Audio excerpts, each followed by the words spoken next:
Hi, I'm Paul from Easy Composites, and today we're going to be using the offset mould that we made in a previous tutorial to produce this carbon fibre frame protector. In many of our recent videos we've been using fairly advanced processes such as pre-pregs or resin infusion, but today we're going to be looking at the much more accessible wet layup and vacuum bag process. I'll be showing you how to prepare the mould and the materials and then demonstrate the carbon fibre laminating itself before moving on to two alternative methods of vacuum bagging. Although you may notice that we normally use the Easy Release chemical release agent, for room temperature applications, the more traditional mould release wax is a perfectly viable option. So today that's what we're going to be using, and this small pot is included in the mould making starter kit. So to apply the wax, you just rub it in a circular motion as a thin film all over the surface of the mould. You then need to leave that to haze off, which will take 10 to 15 minutes, and then just gently buff the surface back down to get it back up to a full polish. And then that process then needs repeating at least 4 or 5 times to ensure that you're going to get a good, even, thick film of wax over the surface. Let's take a look at the materials we're going to be using. For a small project like this, our laminating starter kit is a really convenient package that includes the carbon fibre, the resin, some mixing ancillaries, gloves and brushes. If you were just doing a normal wet layup, that's pretty much all of the material you would need. But as we will be going on to vacuum bag this project, we've also got the vacuum bagging consumables. So we've got a breather, a peel ply and a vacuum bagging film. The equipment we've got is a vacuum pump and regulator, and then we've also got a set of digital scales for weighing out the resin and some composite shears for cutting all of the materials. Also, later on in this tutorial, we'll be demonstrating how the same vacuum bagging process can be undertaken using just a household vacuum cleaner and readily available vacuum compression bags. With wet layup, the key to success really is in the preparation, so we're going to be pre-cutting all of our reinforcements and preparing the vacuum bag to ensure that the layup process goes as smoothly as possible without any time pressure. The laminating kit includes a small roll of our most popular 210 gram 2-2 twill carbon fibre cloth. We carry this and many other reinforcements on our website. In order to make a straight cut, the edge of the fabric can be snipped and a single toe pulled out. This then leaves you with a guideline to cut down.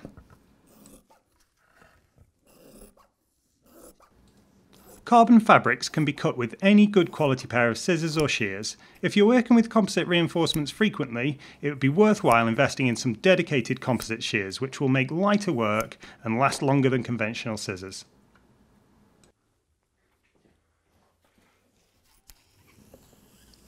The next thing to be prepared is the vacuum bag. This is cut a reasonable amount bigger than the part to ensure that there is sufficient film to follow the contours. For smaller parts, it's usually easier to make an envelope bag rather than trying to seal to the mould flanges. Vacuum bagging sealant tape is applied and all but one face is pre-sealed. Take great care not to get creases in the vacuum bag over the sealant tape, as this will lead to a leak. The through bag connector is now installed in a location that won't contact the surface of the part, and a piece of breather is placed beneath this to provide an air pathway to the part.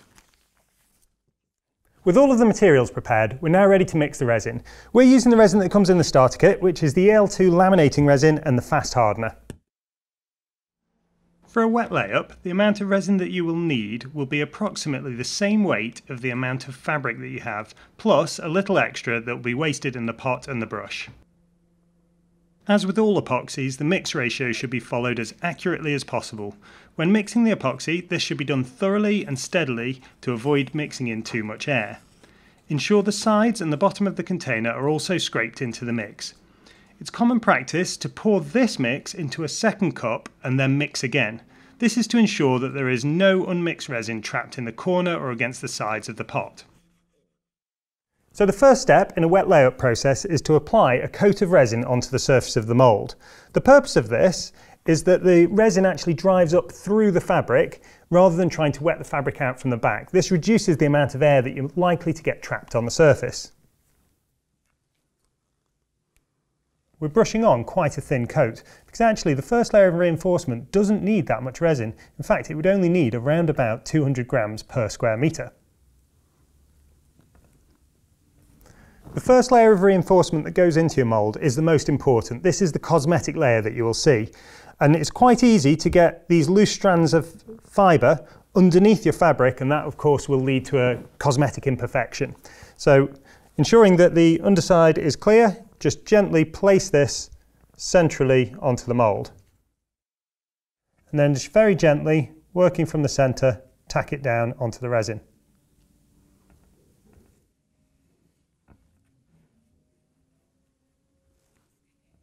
So with the reinforcement in position, we're going to take a brush without too much resin on it and then stipple the surface. So this is sort of pressing and consolidating the resin from underneath up through the fibre to the top.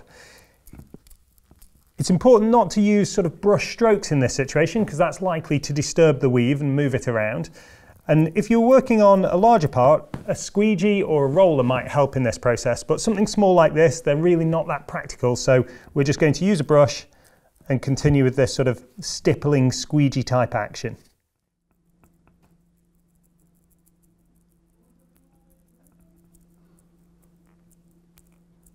With the first ply laminated, we're now ready to apply some more resin and then repeat the process for the second layer. So again, it's just a thin coat, just enough to wet the next layer of reinforcement out.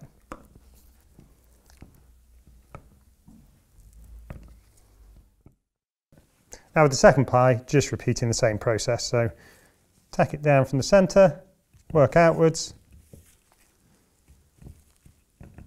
tack it into place, and then just with a brush with no additional resin on, again, just sort of stippling or sort of squeegeeing the surface to drive it down. We now have the first two plies laminated. The next two plies are just a repeat of the same process.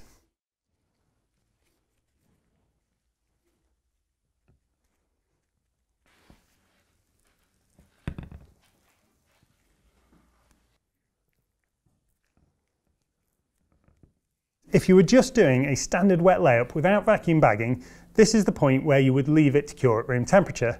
And with proper technique, excellent results can still be achieved this way. However, we're going to be going a step further and we're going to vacuum bag this part. There are many possible combinations of vacuum bagging materials that can be used. However, we have found that a very simple stack of a peel ply followed by a breather used in conjunction with a low vacuum level provides very reliable results. The peel ply is laid down onto the back of the laminate in a similar way to carbon. The purpose of peel ply is to provide a membrane that will allow air and resin to pass through into the breather layer, but can later be peeled back from the cured laminate. It also has the benefit of leaving a very neat surface finish that is perfect for bonding to. The next layer into the mould is a breather cloth. This provides the air path for the air to escape under vacuum and also plays the role of absorbing any excess resin from the laminate. This is simply draped over the surface. This stack can now be placed and sealed into the vacuum bag that we made earlier and connected to the vacuum. As the vacuum is pulling down, the bag should be manipulated into all of the contours and corners to avoid any bridging and ensure that an even pressure is applied over the entire part. With this stack of materials, the best results will be achieved with a low vacuum level of around 20%, which is controlled using a vacuum regulator. If you don't have a regulator and only have high vacuum available, you would normally include a perforated release film between the peel ply and the breather to prevent drying out the laminate too far. We'll keep this under vacuum for around 6 hours whilst the resin reaches its initial cure, at which stage the vacuum can be switched off and the part allowed to cure fully before demoulding. Having left this to fully cure, we can now remove it from the bag and demould it.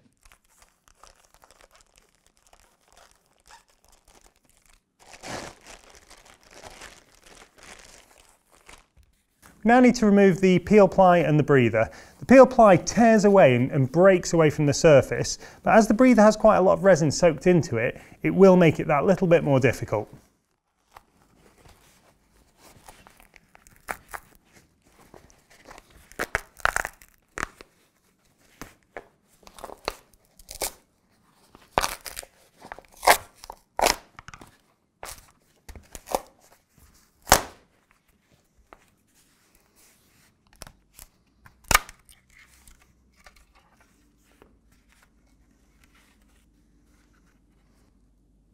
Although at first glance this part does look pretty much perfect, if you inspect it very closely there are one or two spots where there's some small pinholes. Now this is about as good as you can get from a wet lathe and vacuum bag process. If you wanted a completely void-free surface, the resin infusion process will deliver that. We do have plenty of videos covering that subject. But overall, I'm pretty happy with this. If you did want to flat this down and put a clear coat, any small imperfections like this would disappear. We've been using our professional grade vacuum pump and regulator, and if you're working with composites every day, this sort of equipment is absolutely appropriate. However, we understand that not everybody has access to this equipment, especially if you're just starting out. So it's perfectly possible to still achieve excellent results on small projects like this using vacuum storage bags. Now these are the bags that are designed for compressing clothes for easy storage. Readily available online or from your local supermarket. Very often they're included with a hand vacuum pump. Now we've tested this pump and it actually achieves 80% vacuum, which is surprisingly high and too high for the project we're doing now. So we also tested domestic vacuum cleaners and we found that generally they do achieve the ideal 20% vacuum.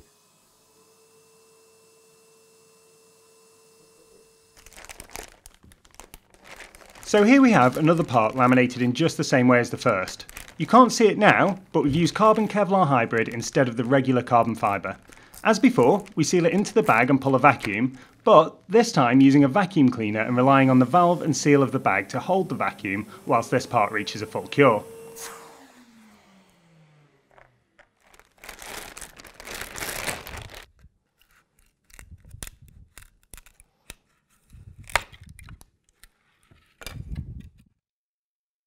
As you can see, using this method, we've still achieved a very good surface finish with only a few minor pinholes. And if we were to compare this method, using the vacuum cleaner, with the part we made earlier on using professional equipment, you'll notice that the results are almost indistinguishable, making this an inexpensive way to get started producing higher quality composite parts. The first part that we produced was made using the 210 gram 222L carbon. Now this is our most popular reinforcement and also the one that's included in the laminating starter kit.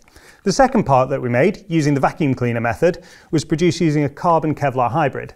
The great thing about the wet layup process is it opens up the possibility to use almost any reinforcement at all. So we've got some examples here. We've got a decorative blue carbon hybrid and also a very dramatic looking carbon fibre spread toe here. This, of course, is only a very small selection of the reinforcements that you could use. So if you go over to the Easy Composites website, you'll see our entire range that we have in stock. I hope you've enjoyed this video. As ever, we always appreciate a like and a subscribe, and a special thank you goes out to all of our customers whose support makes these videos possible.